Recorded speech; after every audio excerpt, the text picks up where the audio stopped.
free trade in Canada, free mobility by Canada. Just doesn't get that, and that's Pierre Poilievre. The kind of career politician who worships the free market despite never having to make a payroll. The Americans are hurting themselves. They are hurting GM. They are hurting Ford. They are hurting American workers. We've seen the first signs of that in the financial markets. We're going to get stronger. They're going to get weaker. We're going to get a deal in the end. Vital work to break down internal trade barriers. In fact, our government has committed to remove all federal restrictions on mobility by Canada Day. Free trade in Canada, free mobility by Canada Day.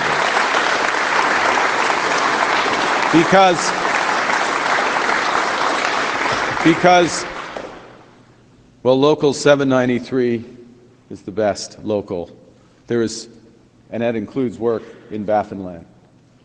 But there is going to be work right across this country, and these men and women and those who join them should be able to work anywhere in this great country if they wish.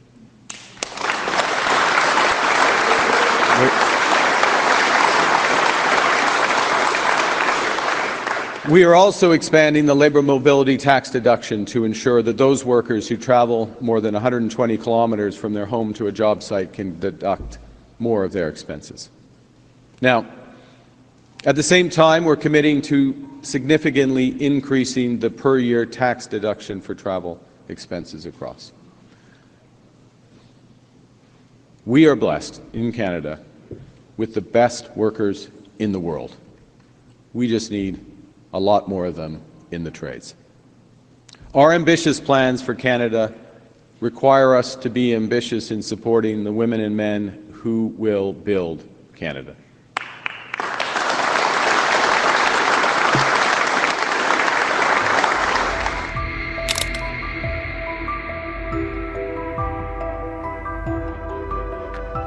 Now, there is someone who just doesn't get that, and that's Pierre Poilievre. The kind of career politician who worships the free market despite never having to make a payroll. He has a reflex which is to cut and destroy. It's not leadership, it's ideology.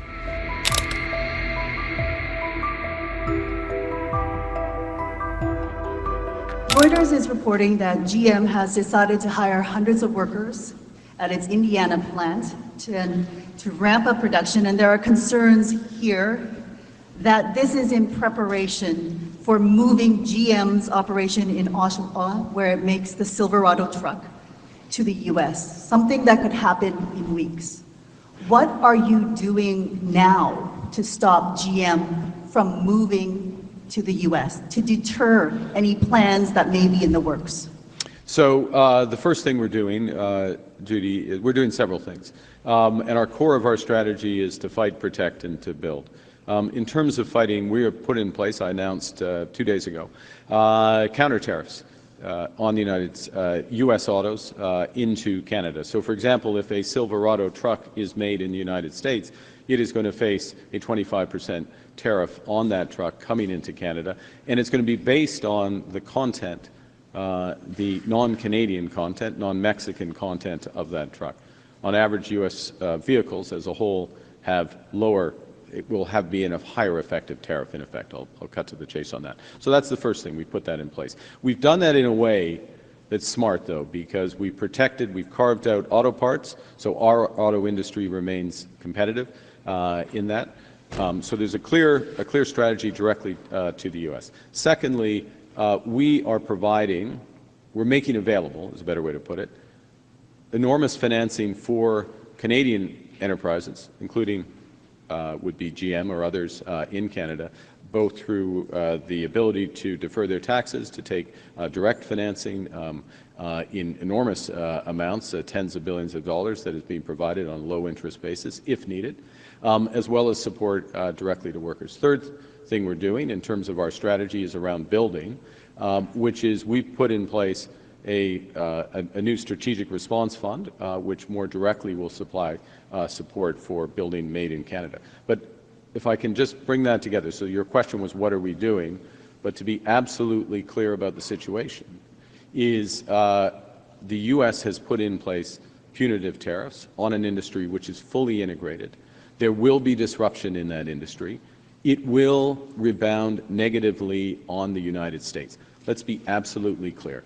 The Americans are hurting themselves. They are hurting GM. They are hurting Ford. They are hurting American workers. We've seen the first signs of that in the financial markets, dramatic moves in the financial markets, which is telling Americans that are listening, that there are future job cuts, higher inflation, and likely an American recession ahead. So we're going to protect our workers. We're going to fight back. We're going to build. We're going to get stronger. They're going to get weaker. We're going to get a deal in the end. Last week, or actually earlier this week, as Prime Minister, you spoke about putting in place a framework in which you can help or convince auto manufacturers to stay in Canada, to fend off, to protect them from Canadian tariffs.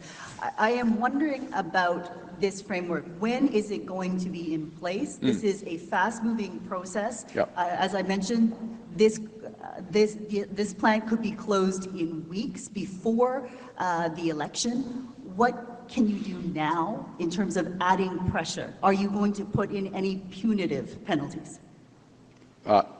Thank you for the question.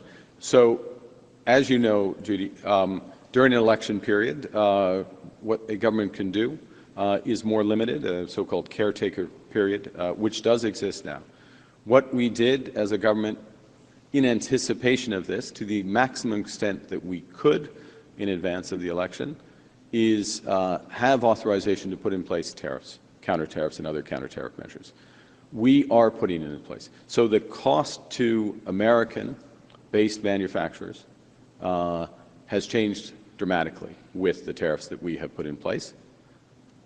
We do that with regret in the sense of we're responding to unjustified, illegal, and misguided tariffs in the United States. Vehicle production in the United States, vehicle purchases in the United States, economic activity in the United States, jobs in the auto sector in the United States, all of those are going to go down. They are going to go down. The U.S. is harming themselves with these tariffs. Okay? It takes some time for that to filter through, just like it took some time for the impacts of Brexit to filter through to the UK economy. But I have seen this movie before. I know exactly what's going to happen. This is what's going to happen to them. The Americans are going to get weaker. We are going to stand by our workers. We are standing by our companies. We are building new trade relationships. We are going to stay strong and get stronger. You know, there are some tough days ahead. I'm not going to sugarcoat it. And part of the dynamic here in the very near term, in the month, has been about the uncertainty around U.S. tariffs. Now we have greater certainty about those tariffs, or at least the ambition of those tariffs, the actual fact of those tariffs. They're very misguided, so we'll see how they are adjusted over time. We can expect pressure on unemployment in this economy. It's one of the reasons why, prior to this election, we changed the rules on EI. So there is no waiting period now to receive EI. If companies want a job share, you can receive employment insurance. You can receive employment insurance for the portion of that job share. We have changed some of the technicalities, if you will, around the definitions of that drive the levels of EI and the speed with which it's paid out, all of which has been to make the employment insurance provided to workers more generous, more rapid, in anticipation of some of this pressure. But if I can say one other thing and then hand back for your follow-up, what we are doing, what the Liberal Party is doing, what my government will do if we are elected, is to be very ambitious, to control what we control. We cannot control President Trump. Ultimately, he will be influenced by what he is doing to his economy, without question. But what we can control is how we build. We can control the process and the ambition of doubling the pace of home building. We can control the speed with which we do major projects in this economy. We can control having one Canadian economy, which is why the federal government is going to move with lightning speed to get out of the way. And let me just make one point here, which is that, one final point, which is, it's too late to make one point, but I'm going to make one final point. Yeah, I know, is that the scale of the negative impact, which will be more immediate, understood, from U.S. trade action, we can more than give ourselves back by having one Canadian economy. We can give ourselves far more than they can take away.